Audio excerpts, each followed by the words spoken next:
Okay, let's talk about the fivefold ministry. Ephesians 4:11 to 13.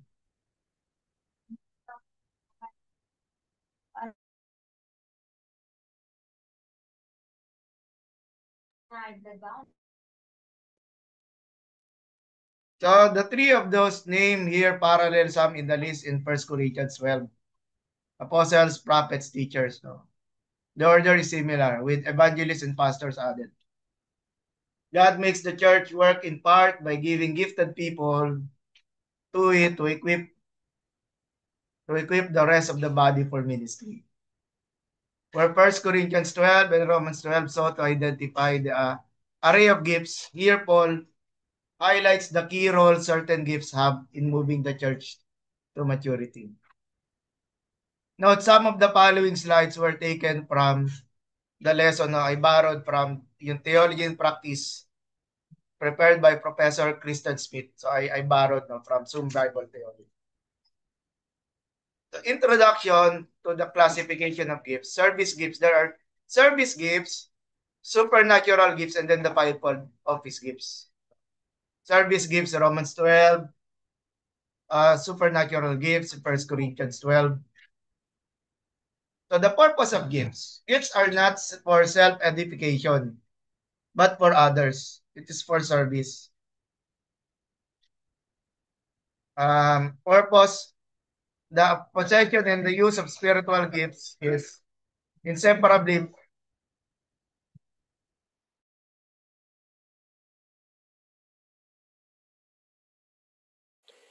Sir, nakamute po kaya ata kayo. So the corporate use of gifts is to build up the entire body, not merely in church buildings. 1 Corinthians 12:7, Ephesians 4. Gifts train servants that they might do the master's work. And again, the purpose is for edification. So these five gifts, the fivefold gifts should be, yung if we look at the church, if we wanted unity in the church, kailangan makita muna natin unity in the fivefold ministry, or we should just say leadership in the church if we do not have one. 1 Corinthians 12, the manifestation of the Spirit is given to each one for the profit of all, but one and the same Spirit works all these things, distributing to each one individually as he wills. And then 1 Corinthians 12:4 to 7, there are diversities of gifts, but the same Spirit. There are differences of ministries, but the same Lord. So specifically, the fivefold ministry, this is from Evangelist Lee Stone King. He describes the apostle as the one who governs the church, prophet guides the church, evangelist gathers the church, pastor guards the church, and then teacher grounds the church, using the 5 Gs from Evangelist Lee Stone King. So the fivefold ministry, the thumb represents the apostle, the forefinger represents the prophet, the middle finger represents the evangelist, the ring finger represents the pastor, married to the sheep, and then the pinky finger represents the teacher. This finger is the one that gives balance to the hand. Of course, that's his perception. The apostle, according to Ron Mayer, apostles are foundation layers and releasers. Their goal is to see the local church succeed. Origin from the Greek word apostolos means sent one. They are focused on the kingdom. And an apostle is called by God, sent by the local church to function in the present apostolic ministry. So the apostle has 7 characteristics. Apostles are sent by Jesus Christ. Apostles function as pioneers. Apostles lay the foundations. Apostles are guardians of the gospel. Apostles are spiritual fathers. And then they start movements and they don't work alone, so they are included in teams. Now, the prophet knows God's will. Teka lang, tinitingnan ko yung time ko, sorry. They are particularly attuned to God and His truth for today. They bring correction and challenge the dominant assumptions we inherit from the culture. the prophets insist that the community obey what God has commanded. Going back to Amos 3:7, prophets are in place to bring supernatural revelation and insight so that believers can receive direction from the Lord. He or she sees the picture through God's eyes. Uh, He looks at the situation, but he sees it from God's eyes and helps us to open up our hearts and to hear God. So the prophets do more than prophesy. They also pray, they intercede, discern, they weep for the church, they worship, sing, declare, announce, pronounce, renounce, decree, build, break, uproot, warn, correct, renew, revive, restore, reform, counsel, help, assist, and strengthen. Now on the pastor, ay ito, wag na natin tingnan to, okay na. De, joke lang, joke lang. The pastor, shepherds, nurture, and protect. Of course, yung, ano, no, yung, we're looking at the division of labor, no, what the pastor and shepherd should also do. Caregivers of the community, they focus on the protection and spiritual maturity of God's flock, cultivating a loving, spiritually mature network of relationships. Shepherds can value stability to the detriment of the middle. They may also foster unhealthy dependence between the church and themselves. The evangelists, of course, evangelists recruit these infectious communicators of the gospel message, recruit others to the cause, no? Bring them to the Lord. They call for a personal response to God's redemption in Christ and also draw believers to engage the wider mission, growing the church. Evangelists can be so focused on reaching those outside that maturing and strengthening those inside is neglected. So that's a understandable offshoot what the evangelists cannot do. And I've met people who said that their calling is to be an evangelist, and then they are happier when they after they've seen a church is established, then they would be moving to another place, no? It's like a church planter and evangelist. And on the teachers understand and explain. The communicators of God's truth and wisdom, they help others remain biblically grounded to better discern God's will, guiding others towards wisdom, helping the community remain faithful to Christ's word. Without the input of the other functions, teachers can fall into dogmatism or dry intellectualism. So the teachers need the other for um, ministers, no? They actually need one another. So there is the belief, or part of it is what we call falls under the category of cessationism, no? There is ample evidence that prophecy and miracles have continued down through the church age to our present day. As evidence, for example, by the miraculous events that took place in the early centuries in the person of Tertullian, maging si Joachim of Fiore. Si Joachim of Fiore was, we could say, the first um, monastic theologian who looked yung sa three um, era of the Father, era of the Son, and then era of the Holy Spirit. So prepared for paved the way to dispensationalism. What is the so-called the era of the Holy Spirit, no? While the apostolic office was held by the 12 and Paul did not continue, apostles continued both in the first century and afterward, referring to those sent to establish churches and proclaim the gospel in the second century. Document called the Didache, also called the teaching of the 12. Prophets were the primary church leaders and the apostles referred to missionaries sent out to distant lands. From Grant Osborne, it has been argued that these two offices ceased in the first century, yung apostles and prophets, and have since been replaced by the others in the list. there is no evidence for the cessation in these offices in the New Testament. There is ample evidence that prophecy and miracles have continued down through the church age to our present day, by the miraculous events. So, still on Osborne, God, while the apostolic office was held by the 12 and Paul did not continue, apostles continued both in the first century and afterwards, referring to those. Nakita na natin. Now, about Montanism. Anyone here familiar with Montanism? Not very much, no? So, yung Montanism, ito yung the so-called second century Pentecostals. Ewan ko ba kung tama yung term. Second century Pentecostal. So, one essential figure is si Montanus, no, who emerged in the mid-second century. Though he technically predates the third and fourth centuries, his influence extended into this period. Montanus was a self-proclaimed prophet who led a movement that believed the Holy Spirit spoke through him. He claimed that his prophecies contained direct revelations from God. Alongside, he had two prominent prophetesses, si Priscilla at saka si Maximilia, who were influential in the Montanist movement.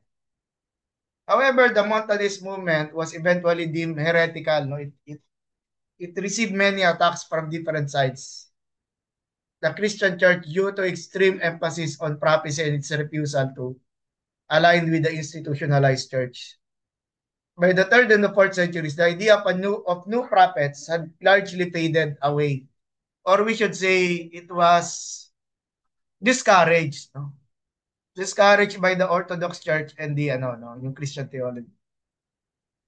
The church fathers and leaders of the time shifted their focus towards matters such as defining theological doctrines and combating heresies.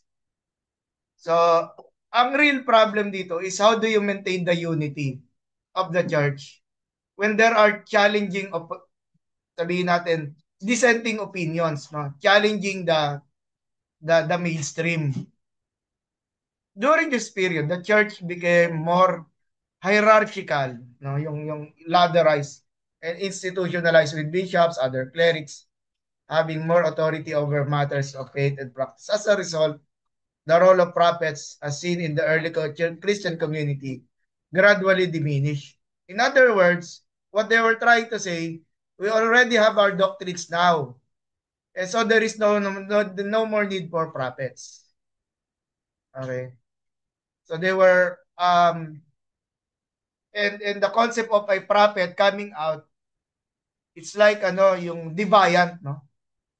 China-challenge yung authority ng mga people who were already established. So it's understandable how the how in the so-called fivefold ministry, the ministry of the apostle and then the prophets were later um removed. Of course, yung concept ng bishop, somehow yung concept ng bishop ay functioning siya, but people try to avoid the word apostle. That's the point, no? In-avoid nila. But the function of the bishop practically with regards to caring of many churches, no, is really parang apostle din yung function, no? Even if there's no such title being used. So, purpose of the ministers to prepare the saints, no? Kasi we talk about itong five-fold ministry, pero yun yung purpose nila. To prepare the saints, the verb in the language, early Christians had already make the sense of make perfect. Of course, not yung perfect na sinless, rather to make them mature. No? They all have this team ministry in order to help the people become mature. The third purpose for the building up of the body of Christ imparts the final aim of Christ giving to the church. Diba? He has appointed these people for the church to achieve his goal of building up his body. Verse 16. 4 verse 16. Second summary. God has given leaders. Tingnan ko yung time ko.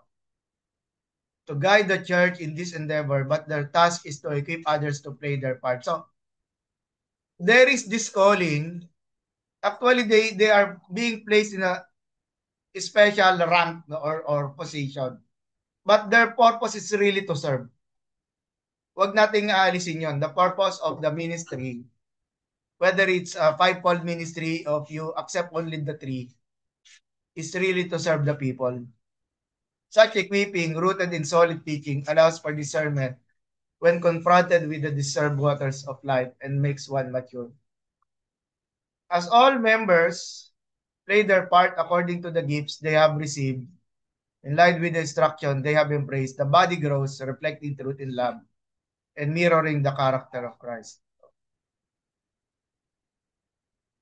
F. Bruce said, the readers put off the old self. The readers are Gentile converts to the Christian faith. They were brought up in a pagan way that must now be abandoned. The darker side of that way of life is depicted in the following clauses, which repeat but more concisely the picture of ethical bankruptcy. The terms futile and futility are sometimes used in the New Testament to denote idolatry, and although the futility of the pagan mind is present in the context, it cannot be restricted to idolatry. Even in the ethical field, it is implied the most strenuous effort of pagans are in vain because they lack the inner power to enable them. So yung putting off the old self, living a proper Christian life involves two concepts. They must put off their old self. The old self is separated from God. While it is capable of doing good in the eyes of other people, it is incapable of doing anything but evil in the eyes of God. Yung old self, we are born that way and we remain that way. Siguro response dun sa earlier question ni Brother Yoni kanina, no, yung concept ng people having different religions pero they appear na they are doing yung parang meron they have their own morality, no? Um wala talagang there is really this option that makes us appear na exclusive tayo, na we have we are only um we are the ones who only possess the truth. Ganun talaga pag organizations. So that is something that we have to accept. But here ang point dito or the metaphor here referring to the old self, no, something that yung old values that go against Christ and his and his calling. We are all children of Adam. We possess a fallen nature as Adam did. In contrast, we are to be made new in the attitude of our minds. How can we put off the old self? You move in the direction of what you put into your mind and what you allow your mind to dwell on.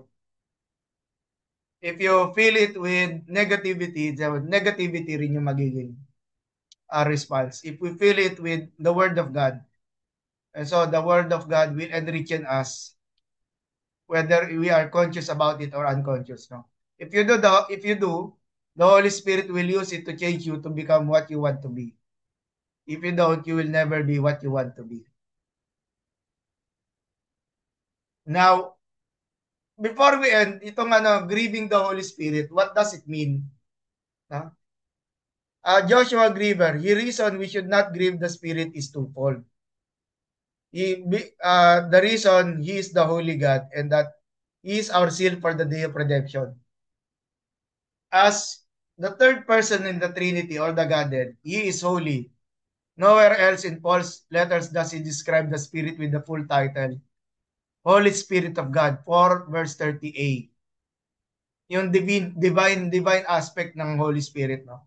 Hindi lang siya isang force or agency, no, like an angel, no. Kung hindi part siya of divine presence.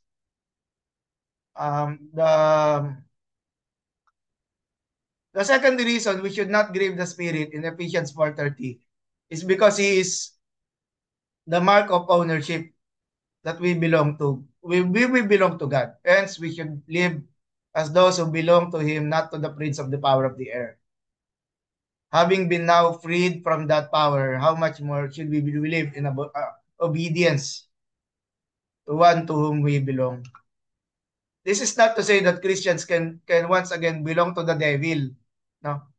Kaya nga nagigrieve yung Holy Spirit. Eh. It does not leave us. But when we commit sin, nagigrieve siya.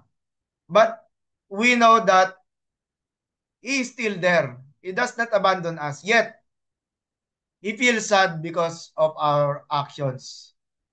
Yung ano, no, Sil. Still, the point remains because we belong to another, which is the Holy Spirit. Paul urges Christians not to grieve the Holy Spirit. So that is the end to chapter 4. No? And ganon. And we are still open for interactions.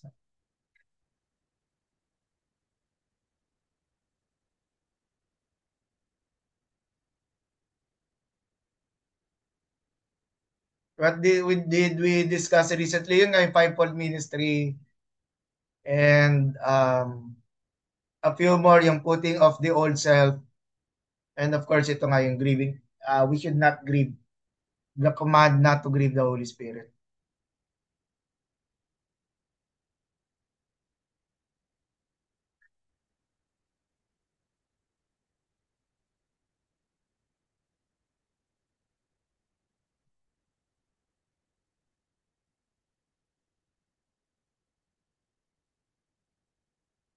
Brother Yoni.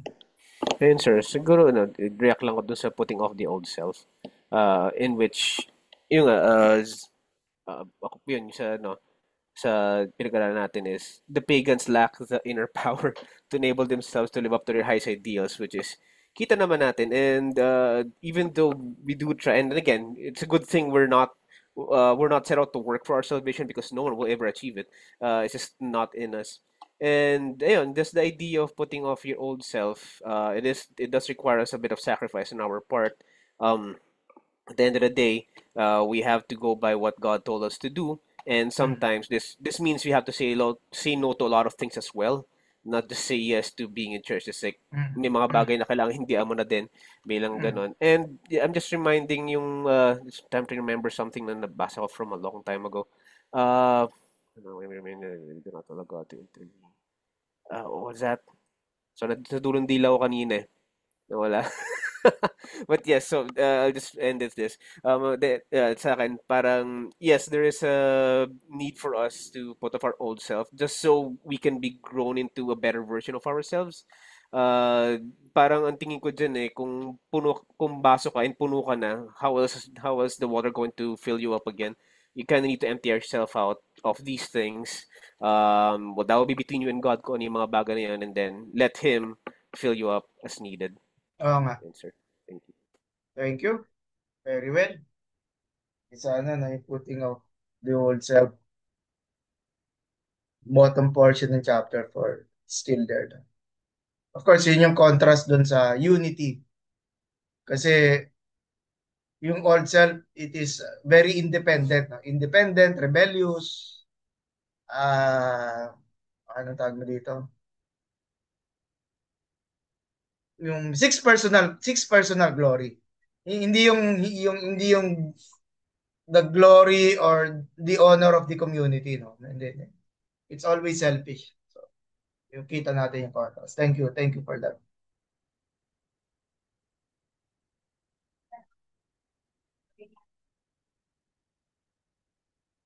Congratulations. So, nakarating kayo dito. It's chapter 3. We have two more chapters to discuss, 5 and 6.